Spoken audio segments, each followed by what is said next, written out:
할렐루야, 할렐루야. 우리 하나님의 크신 은혜와 사랑이 성도님의 가정과 삶 속에 가득하시기를 간절히 기원합니다. 우리는 2022년 한 해의 끝자락에 서 있습니다. 오늘이 올해의 마지막 수요 예배입니다. 옆에 있는 분들과 이렇게 인사하겠습니다. 한 해 동안 수고 많으셨습니다.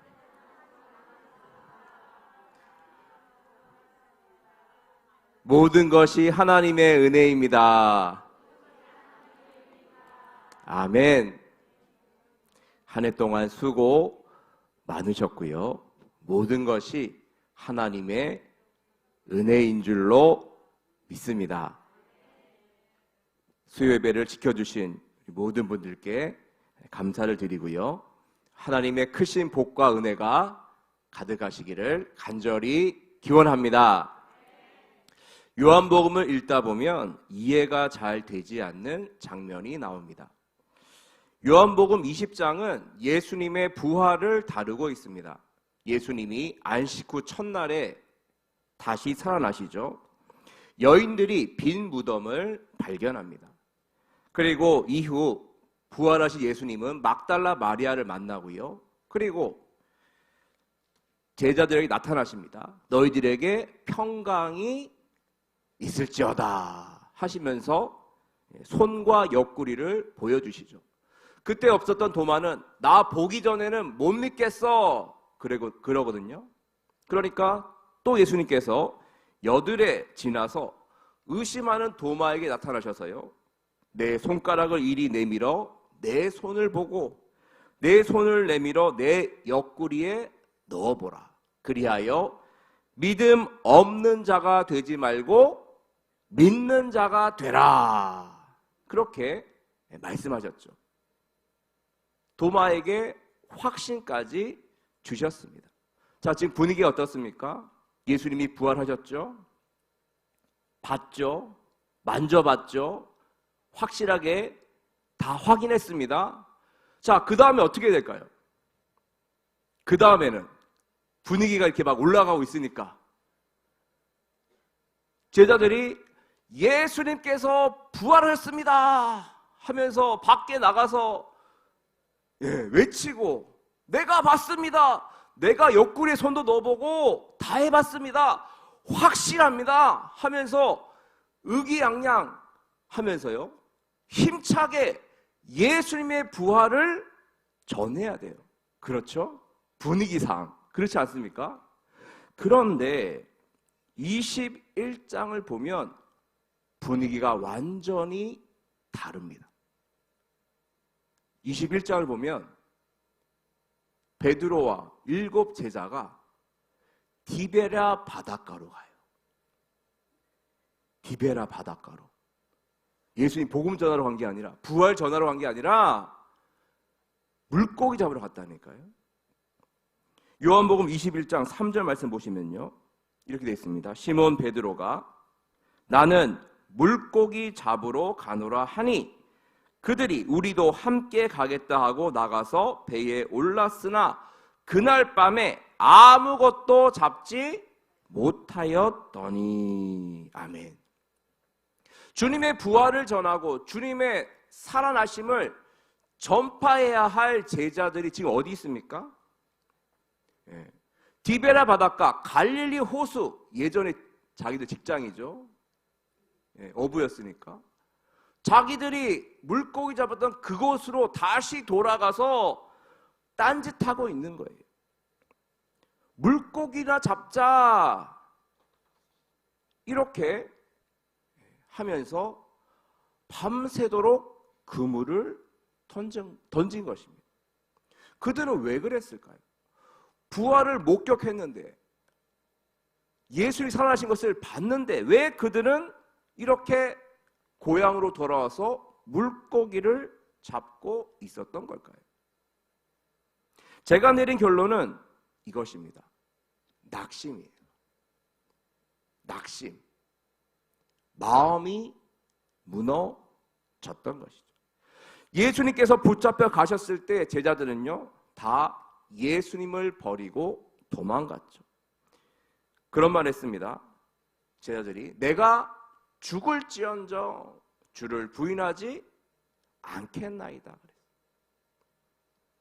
다 버릴지라도 나는 절대 버리지 않고 부인하지 않을 것이라고 호언장담하고 맹세했던 자들이 바로 제자들이었고요.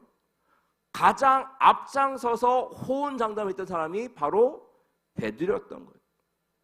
그런데 그 베드로가 어떻게 했습니까? 예수님께서 붙잡혀 가셨을 때 그리고 따라갔죠. 조용히. 야, 너 예수 한 패지? 너 같이 다니던 그 사람 아니냐? 했을 때 어떻게 했습니까? 베드로가 아니다. 나는 아니다라고 하면서 강력하게 부인했어요. 몇 번 부인했죠? 몇 번? 네, 3번이나. 3번이나 그렇게 부인했어요. 마태복음을 보면 좀 더 자세하게 나와 있는데요. 처음에는 부인만 했고요.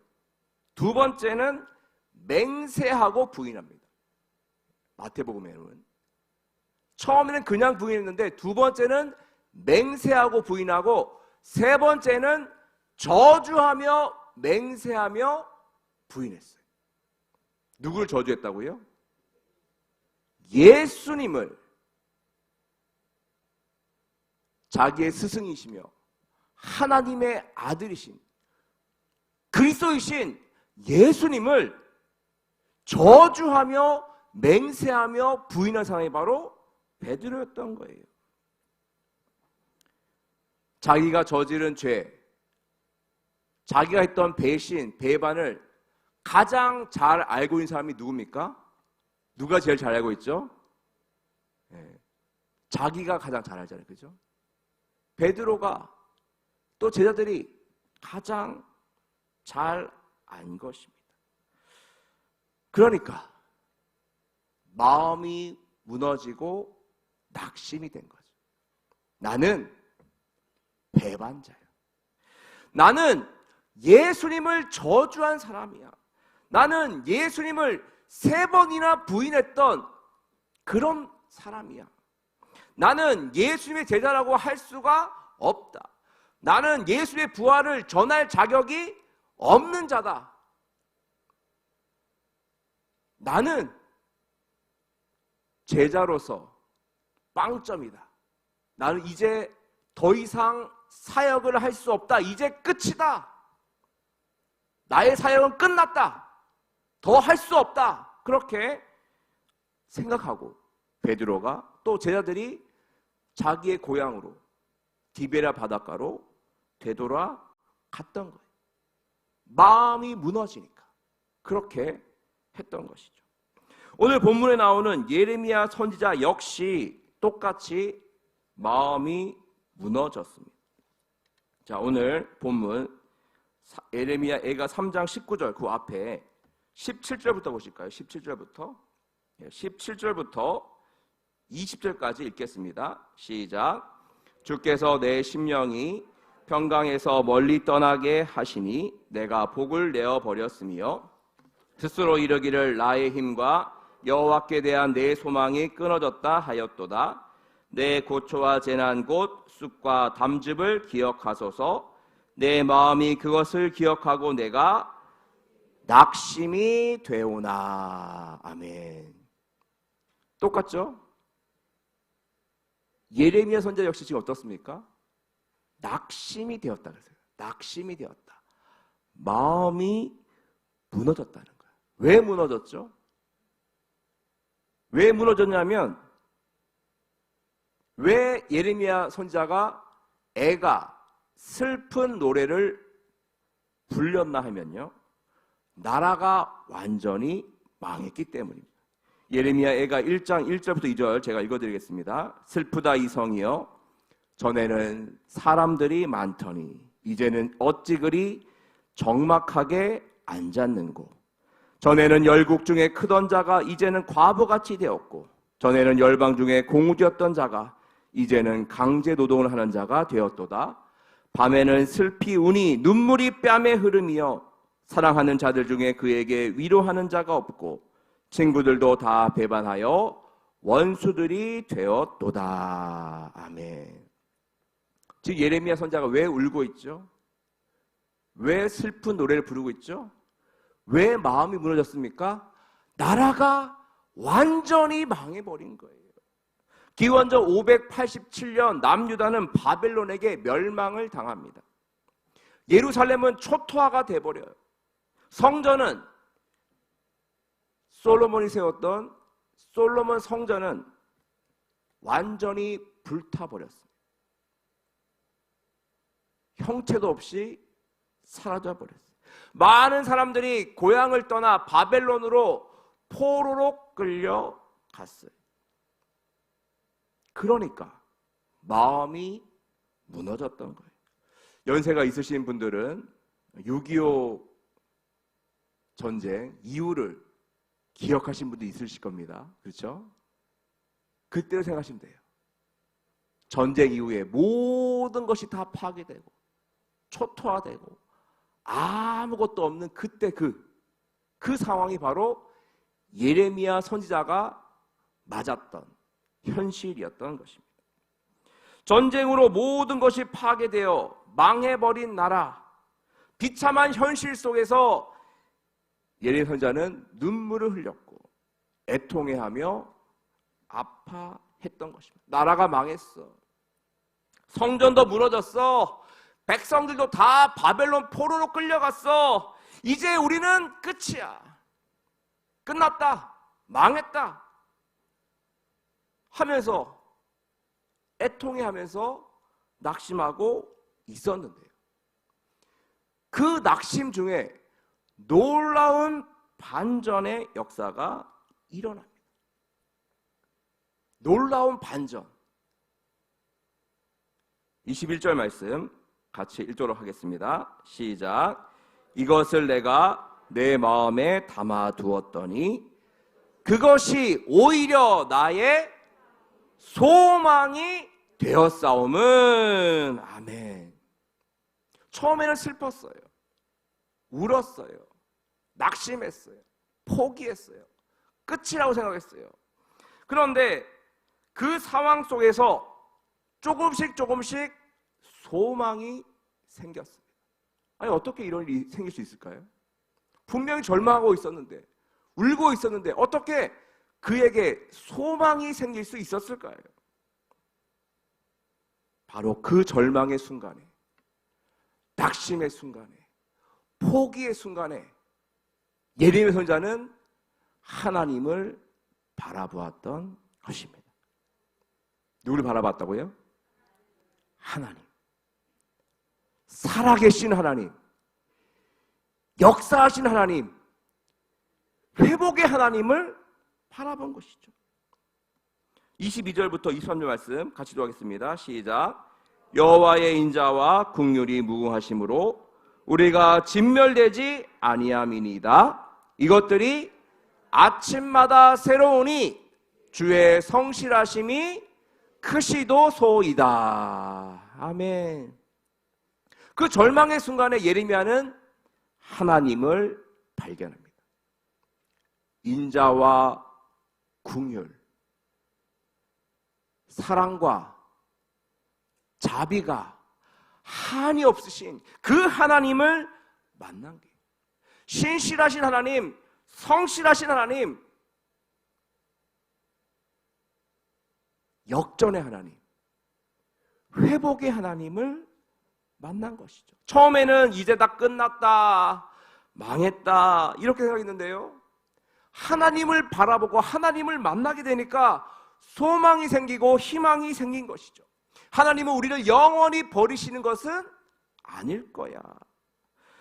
비록 근심하게 하셨지만 그의 풍부하신 인자하심에 따라 다시 긍휼히 여기실 거야. 우리를 고생하게 하시는 것, 근심하게 하시지만 이것은 하나님의 본심이 아니야. 이것을 알았던 것이죠. 하나님께서 도우시고 망한 나라가, 끝났다고 생각한 나라가 회복되고 포로로 끌려던 사람들이 다시 돌아올 것이라는 희망과 소망이 하나님을 바라보면서 생겨났던 것이죠. 다시 처음 얘기로 돌아갔어요. 디베라 바닷가로 돌아갔던 제자들 얘기를 다시 하도록 하겠습니다. 그들은 이렇게 생각했습니다. 우리는 제자로서 끝났다. 더 할 수 없는 자들이다. 그때 그래서 밤새도록 물고기 잡았는데 한 마리도 못 잡죠. 낙심하고 있는데 예수께서 나타나셨어요. 얘들아, 너에게 고기가 있냐? 물어보시죠. 없습니다. 한 마리도 못 잡았습니다. 그래, 배 오른편에 그물을 던져라. 던지니까 밤새도록 한 마리도 못 잡았는데요, 그 말씀에 순종하며 그물을 던졌더니 무려 153마리 되는 엄청난 수의 물고기를 잡게 되죠. 그제서야 주님이신 줄 알고 뛰어나갑니다. 수영해가지고 예수께로 가죠. 육지로 돌아오니까 예수님께서는 제자들을 위해 생선과 떡을 준비하고 계셨어요. 구워가지고 맛있게 아침 식사를 준비해 주셔서 함께 조반을 먹었습니다. 그 조반을 먹은 후에 예수님께서 베드로에게 물어보시죠. 요한의 아들 시몬아, 내가 이 사람들보다 나를 더 사랑하느냐? 그러니까 베드로가 얘기하죠. 주님, 그러합니다. 그래, 내 양을 먹여라. 근데 똑같은 질문을요 3번 하시는 거예요. 똑같은 질문을 3번 하니까 똑같은 대답을 하다가 베드로가 마지막 질문에서야 깨닫게 됩니다. 아, 예수님께서 내가 3번 부인한 것을 다 알고 계시네. 알고 계셨네. 그런데도 그런 나를 찾아오셨네. 나를 위해 물고기와 떡을 준비해 주셨고, 너 왜 이러고 있니? 네가 있을 곳은 여기가 아니잖아. 디베랴 바닷가가 아니잖아. 네가 가야 할 곳은 복음을 전하는 그곳이잖아. 내 양을 먹이는 곳이잖아. 다시 힘을 내서 거기를 가라. 그 일을 감당해라 하시는 것을 마지막에서야 깨닫게 되죠. 그래서 요한복음 21장 10절 말씀 보시면요, 3번째 이르시되 요한의 아들 시몬아, 내가 나를 사랑하느냐 하시니 주께서 3번째 내가 나를 사랑하느냐 하심으로 베드로가 근심하여 이르되 주님, 모든 것을 아시오매 내가 주님을 사랑하는 줄을 주님께서 아시나이다. 그렇게 베드로 고백하니까요, 예수님께서 내 양을 먹이라라고 말씀해 주셨어요. 베드로가 그 예수님의 사랑을 깨닫고 예수님의 부르심에 응답하게 됩니다. 네, 주님, 더 이상 물고기 잡지 않겠습니다. 처음에 저를 부르셨던 것처럼 물고기 잡는 자가 아니라 사람 낚는 어부가 되겠습니다. 다시 한번 주님을 위해 일하겠습니다. 나를 용서하시고 받아주신 주님, 감사합니다.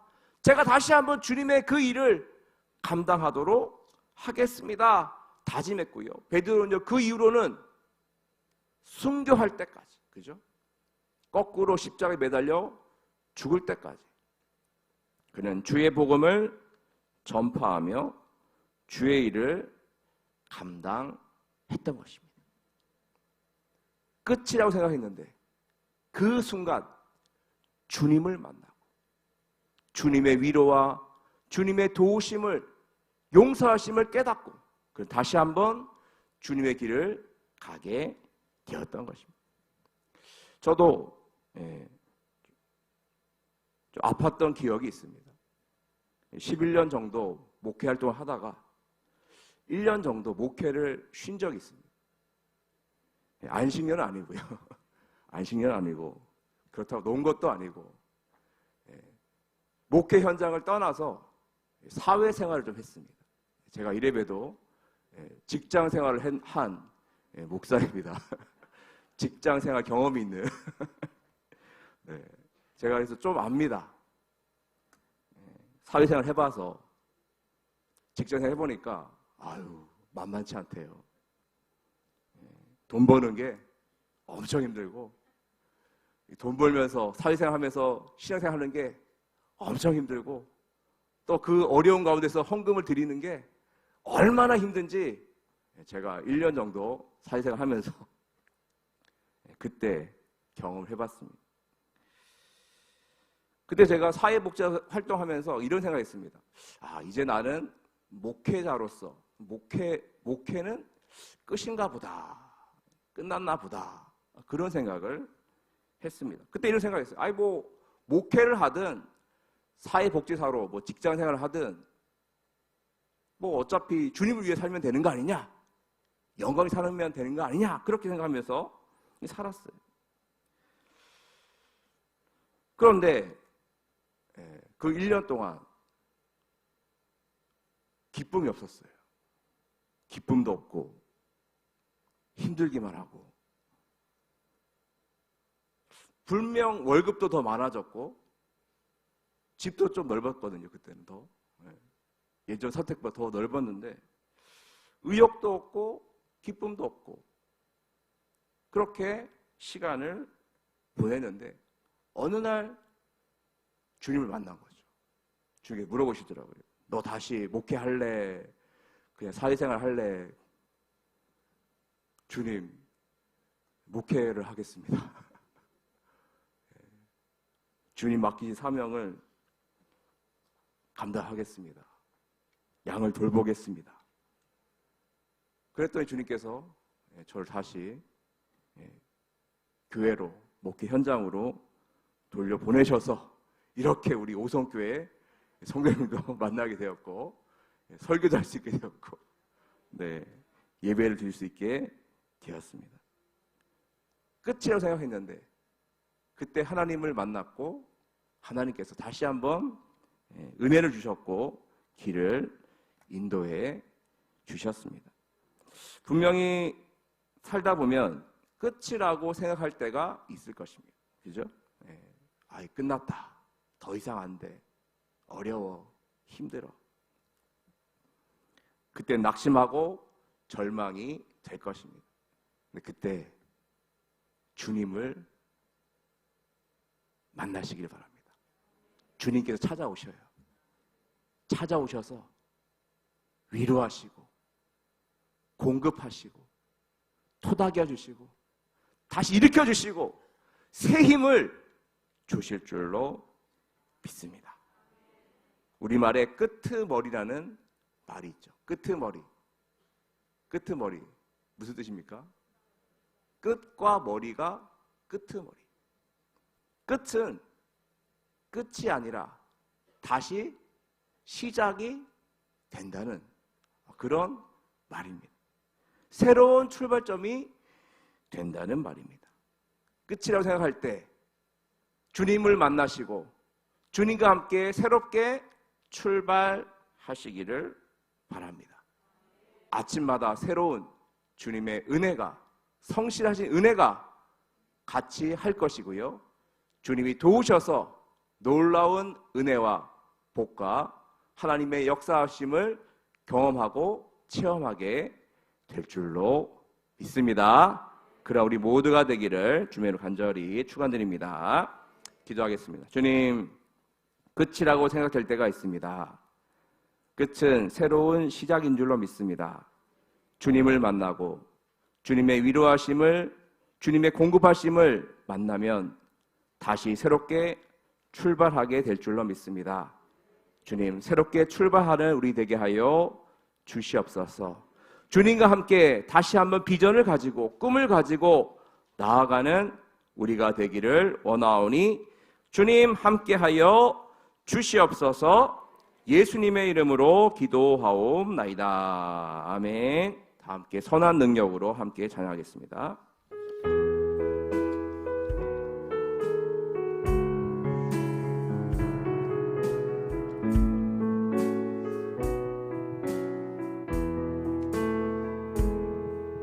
주 선한 능력 이러하시네. 그 크신 팔로 날라뜨시네. 절망 속에도 흔들리지 않고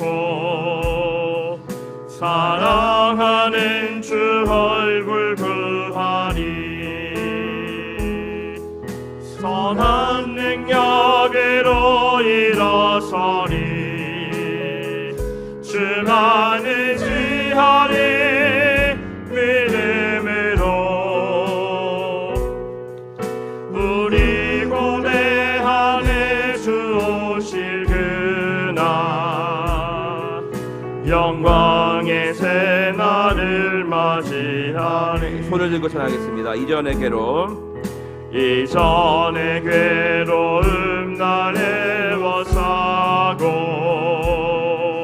고난의 길을 걷는다 해도 주님께 모두 맡긴 우리 영혼 끝내 승리의 날을 맞으리. 선한 능력으로 일어서리. 주만을 지하리. 믿음으로 우리 고대하네. 주 오실 그날 영광의 새날을 맞이하리. 주님이 마신 고난의 쓴잔을, 주님이 마신 고난의 쓴잔을 우리도 감사하며 받으리. 주님의 남은 고난 채워가며 예수와 복음 위에 살리. 선한 능력으로 일어서리. 선한 능력으로 일어서리. 주만을 지하리. 믿음으로 우리 고대하네. 주 오실 그날 승리의 새날. 선한 능력으로 일어서리. 선한 능력으로 일어서리. 주만을 지하리. 믿음으로 우리 고대하네. 주 오실 그날 승리의 새날을 맞이하리. 친구들 안녕하세요. 안녕하세요. 자, 이제 올해가 며칠 남았을까요? 네, 맞아요. 4일이 지나면 이제 우리 친구들은 뭘 먹죠? 맞아요. 네, 박수 한번 쳐주세요. 네. 네, 맞아요. 우리 친구들 이제 1살 더 먹어서 이제 더 큰 언니, 오빠, 형, 누나가 되는 거예요. 자, 이렇게 우리가 말씀을 이제 같이 배우는데요. 우리 친구들 혹시 물고기 잡으러 가본 적 있나요? 낚시 해본 적 있나요? 낚시? 네, 누가 낚시를 참 좋아하시네요. 네. 낚시. 낚시가 뭐 하는 거죠? 물고기 잡는 거.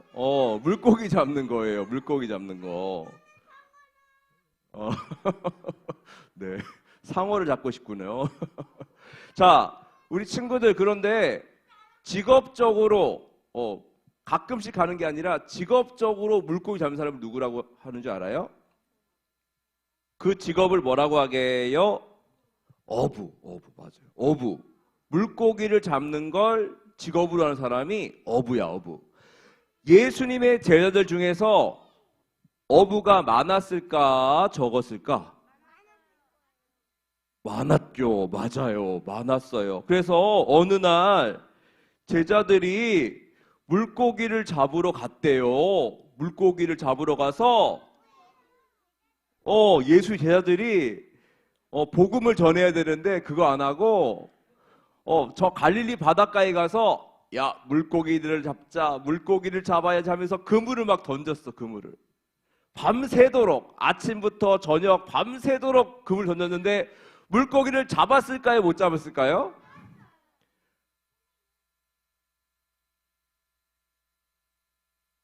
그거 내가 해야 돼. 하영아, 그거 내가 해야 돼. 알았지? 잠깐만. 맞아요.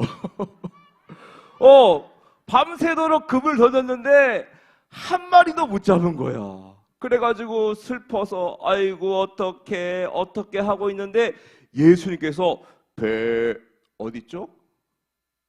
왼쪽 오른쪽? 맞아. 맞아요.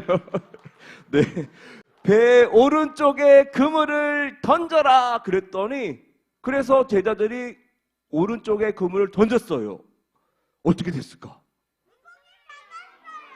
맞았어요. 좀 어려운 문제인데 몇 마리 잡았는지 혹시 알아요? 좀 더 올려봐. 좀 더. 100마리 넘어. 이거 좀 어렵군요. 네. 목사 알려줄게. 예언이. 200, 거의 비슷했어. 153마리를 잡았어요. 우리 친구들 모나미 볼펜 알아요? 모나미 볼펜? 모르는구나. 모나미 볼펜에 보면 153이라고 적혀 있어. 그게 그때 잡은 물고기 숫자를 적어 놓은 거야.